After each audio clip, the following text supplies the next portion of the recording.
So some news came out today about Abdul Carter. And of course, Abdul Carter is the number one defensive prospect in the 2025 NFL draft class. He is the best edge rusher out there. At one point, he was projected to go number one overall to the Tennessee Titans. He still very well could, even though that looks like it's starting to trend a little bit more towards Cam Ward. But anyways, he is the number one edge rusher in this class and has been tossed around about being a generational talent. I don't know if I'm on board with that, but I do think he's a very good player and might be an elite prospect. It's tough to tell.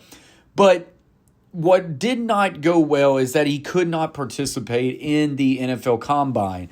I was on the record stating that it's totally fine if he doesn't participate in the NFL Combine, as long as he's able to participate in his pro day. He was still dealing with his shoulder injury that he was playing through the playoffs, still played very well, but then a foot injury came up. I believe it was a stress reaction, and they said that it did not require surgery, that he could just take a little bit of time off, and he would participate in his pro day.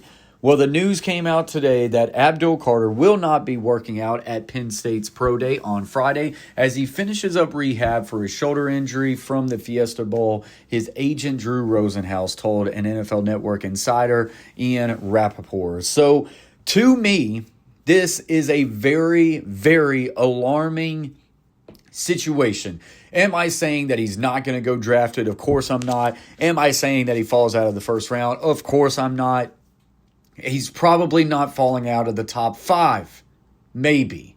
But I do think, at what point is there a little bit of buyer beware with Abdul Carter? And could these injuries be something that needs to be worried about for future projections? Because there's guys at the top of the draft board who have no issues with injuries, and the last thing you want to do is take a player at the top of the NFL draft and all of a sudden he's injury prone and he's constantly dealing with injuries. I thought it was not that big of a deal when he could not participate at the NFL Combine, and now if I am a team who could be potentially taking Abdul Carter, I've got some question marks. He's going to, of course, have these visits. He's been visiting with NFL teams who are participating in that. I'm sure they're getting their doctors on him. That's what these NFL franchises have to do. But I want to know from you guys, are there any concerns going forward about Abdul Carter, and what could this potentially do to his draft stock?